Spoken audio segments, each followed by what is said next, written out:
We're going to guide you through the disturbing events that took place at our nation's capital. It is shining this morning, Robin. What we saw yesterday is disturbing, unprecedented, simply un-American. From our first days, our democracy has been defined by the peaceful transfer of power. Yesterday, for the first time, something different. A mob, domestic terrorists, incited by the president, stormed the U.S. Capitol. That is the very symbol of our democracy. January 6, 2021, now one of those iconic days in American history for all the wrong reasons. There you see the rioters scaling the walls. They flooded the halls of the People's House. You see them taking it over right there. Members of Congress had to barricade themselves inside the House chamber. The Capitol Police, the Secret Service, drawing guns to protect them. And somehow overnight, Congress, they managed to reconvene with lawmakers. They looked visibly shaken. They resumed counting the electoral votes, doing their job, showing that a mob would not halt the democratic process, confirming Joe Biden's victory in the presidential election. The votes for President of the United States are as follows. Joseph R. Biden, Jr. of the state of Delaware has received 306 votes. Donald J. Trump of the state of Florida has received 232 votes. And there we have it. Police making over 50 arrests and now, right now, hunting down more members of the angry mob. And this before and after tells the story of just where we are. The Capitol 4 years ago on Inauguration Day and yesterday after it was desecrated. We have team coverage this morning. Mary Bruce starts us off. Good morning, Mary. Michael, good morning. You know, for centuries, this country has relied on a peaceful transition of power. And yesterday we watched as this sacred tradition was broken, violently shattered in this hostile takeover. It was hard to watch and yet not hard to imagine after the president spent months refusing to commit to a peaceful handoff. And he and his allies spent the last few weeks falsely sowing doubt about the election. The president himself encouraging his supporters, seething over his loss to march on the Capitol, and then silently standing by.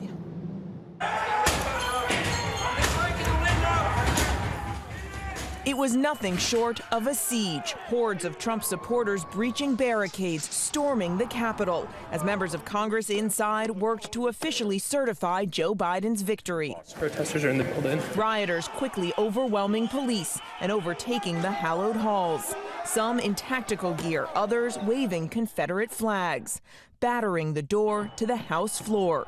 They broke the glass. Some members whisked away, while others sheltered in the chamber, diving under desks, instructed to have their gas masks at the ready as the chaplain prayed over them. Peace in the land, peace in this country. This is what we're asking for, healing. A line of officers holding back the intruders, guns drawn. In the Senate, one rioter reaching the podium, falsely declaring President Trump had won the election. While in House Speaker Nancy Pelosi's office, another intruder kicking back, his boots on the desk. Other offices left completely ransacked. Authorities struggling to stop the insurgents, taking almost 12 hours to completely clear them from the Capitol complex. Backup brought in from police forces in Virginia and Maryland, the FBI and ATF.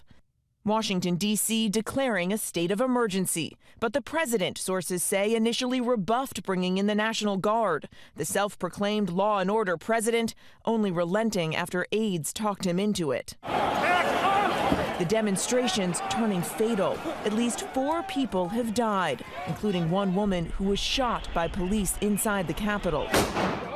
John Sullivan and Jade Sacker, documenting the riot, saw it all happen. She was one person in a huge mass of people trying to break through these doors. There was very much this herd mentality centered around, like, let's just break through. The second that she climbed through the window, she got shot and she died.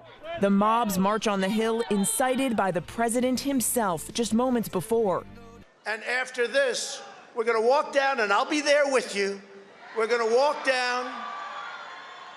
We're going to walk down anyone you want, but I think right here we're going to walk down to the Capitol, because you'll never take back our country with weakness.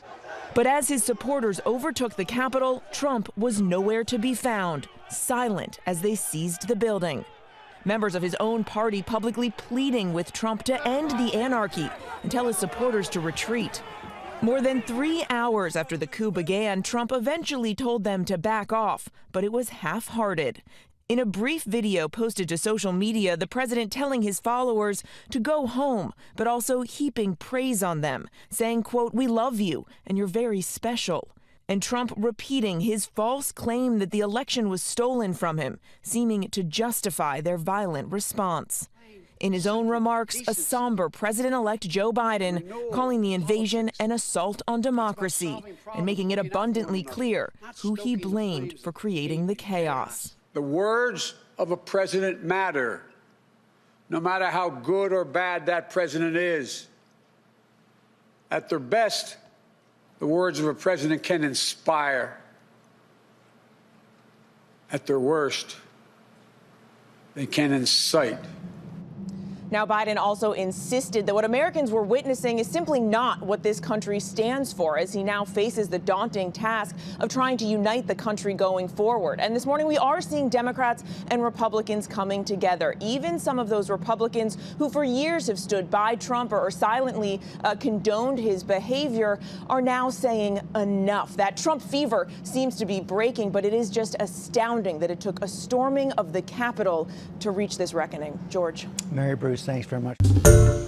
Hi, everyone. George Stephanopoulos here. Thanks for checking out the ABC News YouTube channel. If you'd like to get more videos, show highlights, and watch live event coverage, click on the right over here to subscribe to our channel. And don't forget to download the ABC News app for breaking news alerts. Thanks for watching.